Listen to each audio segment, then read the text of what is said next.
Coutinho de volta na Inter de Milão. Qual o planejamento do Barcelona e os motivos da eliminação de Portugal na Euro?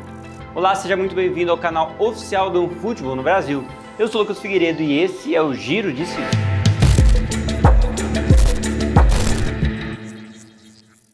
Bem, vamos começar hoje falando de Coutinho, né? O brazuca que teve um começo de temporada lá em 2020 até que razoável, dentro de um Barcelona perdido em campo, só que sofreu com lesões e terminou novamente como um dos grandes problemas na equipe de Koeman, né? Coutinho é caro, muito caro. E eu não digo isso só pelos 145 milhões de euros pagos por ele, mas o salário pesa muito no orçamento do clube catalão. Logo, o grande interesse seria se ver livre disso, né? O Barcelona tem problemas graves nesse quesito e é algo que ficou muito claro, por exemplo, com a saída de Suárez. Mas como vender um jogador que, além de custar milhões, recebe milhões por mês, né? Pode ser que essa resposta tenha chegado nessa última semana. A Inter de Milão declarou interesse em contar com o atacante brasileiro na próxima temporada. Só que, sem um acordo pelo valor de venda, a ideia da Internazionale é que Coutinho chegue por empréstimo no clube. Algo que pode realmente acontecer. Isso porque o jogador já disse até que aceitaria reduzir o seu salário para poder voltar a jogar em Milão. Algo que reforça a ideia de que um movimento realmente pode acontecer. Lembrando que o primeiro clube europeu que Coutinho atuou foi justamente a Inter, né? Para onde foi quando saiu do Vasco lá em 2010. Com a situação de Eriksen ainda incerta, os italianos buscam reforços para se preparar para a Champions da temporada que vem. Além de Coutinho, outro jogador que vem sendo assediado nessa janela do meio do ano é Jordi Alba. Pois é, né? O lateral ídolo do Barcelona pode estar na mira dos italianos para a temporada que vem. A própria Inter já tenta conversar com a diretoria belgrana sobre um possível negócio no jogador, né? Mas no caso, a ideia seria uma transferência em definitivo usando jogadores como moeda. Com o Barcelona ainda em busca de reforços no setor defensivo, os Nerazzurri teriam dado como opção Milan Skriniar, o zagueiro que vem de uma ótima fase tanto na Inter como na Eslováquia, e poderia ser uma maneira de seduzir o Barcelona nesse acordo. Se Alba for realmente negociado, pode ser que comece o famoso efeito dominó, né? Gerado por negociações em grandes clubes europeus. José Luis Gayá seria o primeiro alvo para substituir Alba. O lateral esquerdo do Valência já é sondado desde o ano passado pelo Barcelona. Além de Gayá, Marcos Alonso do Chelsea também entrou no radar do clube como possível substituto na lateral. Lógico que todas as tratativas aqui são dependentes de uma saída de Alba. O Manchester United definiu nesses últimos dias o futuro de Donny van de Beek, longe dos Red Devils. Pois é, o meio-campista holandês que chegou como grande reforço, custou caríssimo e pouco foi utilizado. Teve pouquíssimas oportunidades e já deve deixar a Inglaterra assim que o clube conseguiu uma proposta interessante pelo atleta, né? A ESPN inglesa disse nesse domingo que a saída do jogador faz parte do planejamento do clube inglês para o ano que vem, então será buscada uma negociação favorável o quanto antes. E não é só ele não, Anthony Martial também está na mesma situação. O atacante francês chegou a ser oferecido para o Real Madrid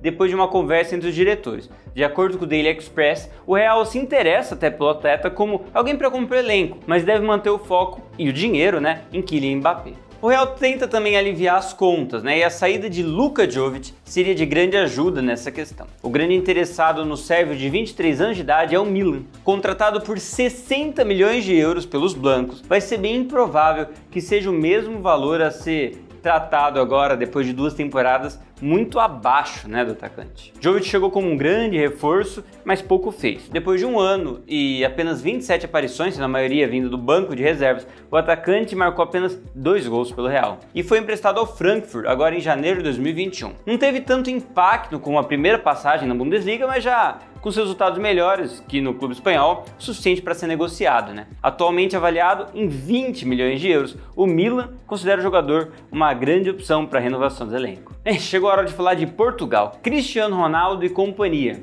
E aí, qual que é o futuro da seleção portuguesa, né? O que vimos e o que vemos nessa seleção é um desperdício de talento e um jogo muito fraco do time, mais um, né? Mesmo com jogadores muito acima da média, CR7 se despediu do que pode ter sido a última Euro da sua carreira em um dos melhores elencos da história da seleção portuguesa. Apesar que eu acho que ele ainda participa de mais uma Euro, viu? Não que a seleção lusitana não tenha jogado o suficiente para conseguir pelo menos empate diante da Bélgica, mas o fato é que a Bélgica jogou muito mal. A chance de Portugal classificar era bem clara e a saída de Kevin De Bruyne deveria ter sido a virada de chave no jogo. Só que novamente o time português se perdeu na criação de jogadas. A bola só chegava em Cristiano Ronaldo quando ele saía para buscar. Bruno Fernandes, João Félix longe da criação. Quase o trio de enfeite no ataque, né? Enquanto caía nas costas de Renato Sanches e de Palhinha a distribuição do jogo. Aquele monte de bola cruzada na área, sem objetivo. Eu acho importante falar desse jogo porque se Fernando Santos não conseguiu organizar esse elenco, como que vai ser na Copa? Com Pepe e Cristiano Ronaldo, né, muito mais próximos da aposentadoria. A gente tá falando de Rúben Dias no auge. Será que ele vai estar assim no fim do ano que vem? Jogador por jogador, Portugal talvez tenha o segundo ou terceiro melhor elenco da Europa. Cara, é inaceitável jogar assim. Só que ficou claro que o Fernando Santos não tem ideia do potencial que ele tem nas mãos.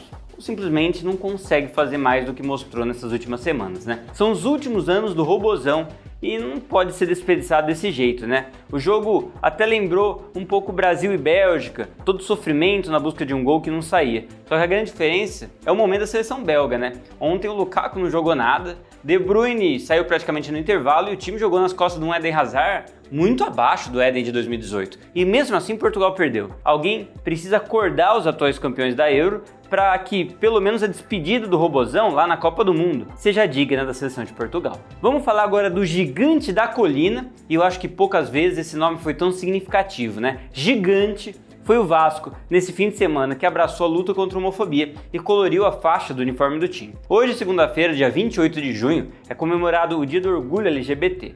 E não só o Vasco, como Fluminense e Flamengo também utilizaram faixas coloridas pela conscientização. Mas a partida do Vasco contra o Brusque pela Série B do Campeonato Brasileiro teve algo a mais, né? No uniforme, a tradicional faixa preta deu lugar a um arco-íris que era presente também no fundo dos números dos jogadores. Nas redes sociais, o clube deixava claro a luta contra a homofobia e em campo, o craque argentino Germán Cano comemorava o gol, levantando a bandeirinha, que estava personalizada também com as cores do arco-íris, o símbolo do movimento LGBT. Parece pouco, mas é significativo, principalmente em um ambiente homofóbico como o do futebol. E as camisas coloridas?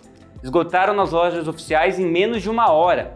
Vasco e Cano viraram notícia. Pois é, só a ignorância explica o preconceito, né?